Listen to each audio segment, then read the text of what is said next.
Assalamualaikum warahmatullahi wabarakatuh. Perkenalkan, saya Dija Nurul Aifa, NPM 19 134 11178 dari Program Studi Pendidikan Guru Sekolah Dasar, kelompok 55 dengan dosen pembimbing lapangan Ibu Dr. Yeti Morelen M. Hum, akan melaksanakan program kerja yang keempat, yang dimana judul program kerjanya adalah sosialisasi tentang pentingnya membaca dan menulis untuk siswa kelas rendah, yang dimana jenis kegiatannya pembuatan video edukasi kreatif tentang pentingnya membaca dan menulis untuk siswa kelas rendah. Pembelajaran di sekolah dasar memiliki perbedaan dengan proses pembelajaran yang dilaksanakan dengan level pendidikan lainnya. Proses pembelajaran di sekolah dasar harus disesuaikan dengan tingkatan perkembangan siswa. Siswa sekolah dasar terbagi menjadi dua, yaitu siswa kelas rendah dan siswa kelas tinggi. Pembelajaran untuk siswa kelas rendah adalah pembelajaran yang dilaksanakan untuk siswa yang berada pada kelas 1, kelas 2, dan kelas 3. Sedangkan proses pembelajaran yang untuk siswa kelas tinggi yaitu untuk siswa yang berada pada kelas 4, kelas 5, dan kelas 6. Membaca dan menulis adalah dua hal berbahasa yang memiliki kaitan yang sangat erat. Keterampilan membaca dan menulis merupakan pembelajaran yang sangat utama yang diajarkan di kelas rendah. Nah, kemampuan ini diperoleh siswa di kelas rendah akan menjadi dasar pembelajaran membaca dan menulis di kelas berikutnya. Karena kemampuan ini mendasari kemampuan berikutnya, kemampuan ini benar-benar memerlukan perhatian khusus. Jika tidak, maka pada tahapan selanjutnya, siswa kesulitan untuk dapat memiliki kemampuan membaca dan menulis yang memadai. Tetapi kondisi pandemi COVID-19 memperburuk keadaan pendidikan di Indonesia. Bahkan, anak dikatakan banyak yang mengalami pemerosotan kemampuan membaca lancar semenjak diterapkannya sistem sekolah dalam jaringan akibat pandemi COVID-19. Siswa yang tidak mampu membaca dan menulis dengan baik akan mengalami kesulitan dalam mengikuti kegiatan pembelajaran pada semua mata pelajaran. Selain itu, siswa juga akan mengalami kesulitan menangkap dan memahami informasi yang disajikan dalam berbagai buku pelajaran. Hal ini akan berdampak pada kemajuan belajarnya, sehingga menjadi lamban jika dibandingkan dengan teman yang lainnya. Berikut cara mengatasi masalah membaca dan menulis siswa kelas rendah di masa pandemi.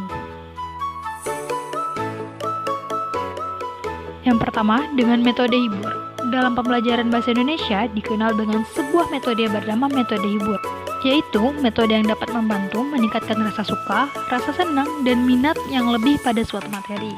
Contohnya, siswa diminta menonton, membaca buku animasi, dan sebagainya untuk mendapatkan informasi pembelajaran yang sesuai dengan materi, sehingga menyenangkan saat digunakan dalam proses belajar mengajar. Nah, yang kedua, aplikasi atau platform kreatif. Guru dapat menggunakan teknik pembelajaran dengan menggunakan berbagai aplikasi teknologi yang kreatif dan menarik. Salah satu contoh aplikasi yang kreatif adalah Literacy Cloud, yaitu sebuah platform buku yang berkualitas untuk dibaca oleh anak, di mana platform ini hadir untuk menemani pembelajaran di rumah. Agar tidak membosankan, berikut tampilan Library Cloud. Saat siswa mulai jenuh membaca buku, platform ini dapat menjadi alternatif lain untuk meningkatkan minat baca siswa di masa pandemi.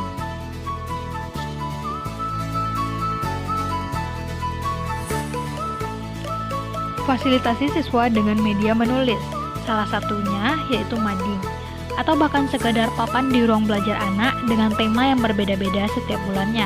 Media ini dapat menjadi tempat bagi siswa menyalurkan karya tulisan dan menjadi wadah aktualisasi bagi mereka belajar.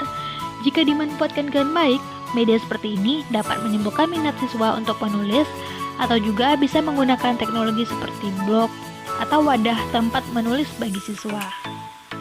Nah, yang keempat, tidak perlu mengajarkan terlalu banyak tata bahasa saat siswa baru mulai menulis. Karena tata bahasa yang baik dan benar bersifat berkembang dan akan dikuasai anak dengan sendirinya sedikit demi sedikit. Jadi jangan mengajarkan terlalu banyak bahasa yang rumit.